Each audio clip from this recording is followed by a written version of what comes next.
हमारे प्रभु एवं उद्धारकर्ता यीशु मसीह के सर्वश्रेष्ठ एवं अतुल्य नाम में हिंदी एफएम के सभी श्रोताओं का हार्दिक अभिनंदन। आज दिनांक 27 जुलाई दिन मंगलवार सन 2021 का मनन के लिए पाठ।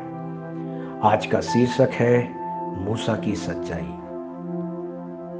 इब्रानियों की पत्री 3 अध्याय के 5वें वचन में हम इस तरह से देखते हैं, मूसा तो परमेश्वर के सारे घर में सेवक के समान विश्वास योग्य रहा कि जिन बातों का वर्णन होने वाला था उनकी गवाही दे। अजी जो मूसा के बारे में पवित्र शास्त्र द्वारा दी गई सुंदर गवाही को पढ़ें। मूसा परमेश्वर के घर और हर चीज में विश्वास योग्य था। वह परमेश्वर और मनुष्यों के सामने भी विश्वास योग्य था। मूसा नाम का अर्थ पानी से निकाला गया है। मूसा के जन्म के समय कई बच्चों को नील नदी के पानी में डूबकर मरना पड़ा था, परंतु परमेश्वर ने मूसा पर प्रेम दिखाया और उसे जल में से उठाकर फिरौन के घराने में बड़ा किया। मूसा उस प्रेम को नहीं भूला और उस बात के लिए कृतज्ञ बना रहा। पवित्र शास्त्र कहता है, विश्वास ही से मूसा ने जब सयाना होकर फिरौन की बेटी का पुत्र कहलाने से इनकार किया, इसलिए कि उसे पाप में थोड़े दिन के सुख भोगने से परमेश्वर के लोगों के साथ दुख भोगना अधिक उत्तम लगा। उसने मसीह के कारण निंदित होने को मिस्र के भंडार से बड़ा धन समझा, क्योंकि उसकी आंखें फल पाने की ओर लगी थी। इब्रानियों 11वें अध्याय के 24 से लेकर 26वें वचन तक हम इस तरह से देखते हैं। यदि आप संपूर्ण शास्त्र को पढ़ेंगे तो आपको परमेश्वर द्वारा मनुष्य को ऊंचा उठाने के रहस्य का पता चल जाएगा। यदि कोई थोड़े में विश्वास योग्य है तो परमेश्वर उसे बहुत सी बातों का अधिकारी बना देंगे। यदि कोई परमेश्वर द्वारा बहुत सी बातों का अधिकारी बनाए जाने के दौरान विश्वास योग्य है तो परमेश्वर उसे और अधिक उत्तरदायित्व और आश्वासन देकर उसे और ऊंचा उठाएंगे।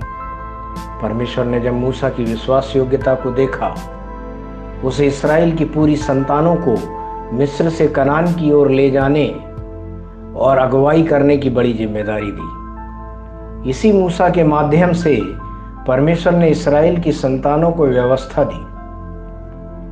परमेश्वर ने मूसा के द्वारा मिस्र और जंगल दोनों ही स्थानों में बहुत से चमत्कार किए। यदि मूसा के जीवन को देखा जाए तो परमेश्वर कई संदर्भों में उसके बारे में अच्छी गवाही दे रहे हैं। तब परमेश्वर ने कहा, मेरी बातें सुनो, यदि तुम में कोई नबी हो तो उस पर मैं यहोवा दर्शन के द्वारा अपने आप को प्रकट करूंगा या स्वप्न में उससे बातें करूंगा, परंतु मेरा दास मूसा ऐसा नहीं है। वह तो मेरे सब घरानों में विश्वास योग्य है। उससे मैं गुप्त रीति से नहीं परंतु आमने सामने और प्रत्यक्ष होकर बातें करता हूँ, और वह यहोवा का स्वरूप निहारने पाता है। गिनती की पुस्तक 12वें अध्याय के 6 से लेकर 8 वचन तक हम इस तरह से देखते हैं। परमेश्वर के प्रिय बच्चों, यदि आप भी मूसा के समान विश्वास योग्य बने रहेंगे तो परमेश्वर आपसे भी आमने सामने बात करेंगे। ध्यान करने के लिए प्रकाशित वाक्य 17वें अध्याय के 14वें वचन में से लिया है, जहां इस तरह लिखा है, और जो बुलाए हुए और चुने हुए और विश्वासी हैं वे उसके साथ हैं, वे विजय पाएंगे। परमेश्वर के इन वचनों के सुनकर, पढ़कर, मनन करके इनके अनुसार अपने जीवन को जीने पर परमेश्वर आपको बहुतायत से आशीष देवे।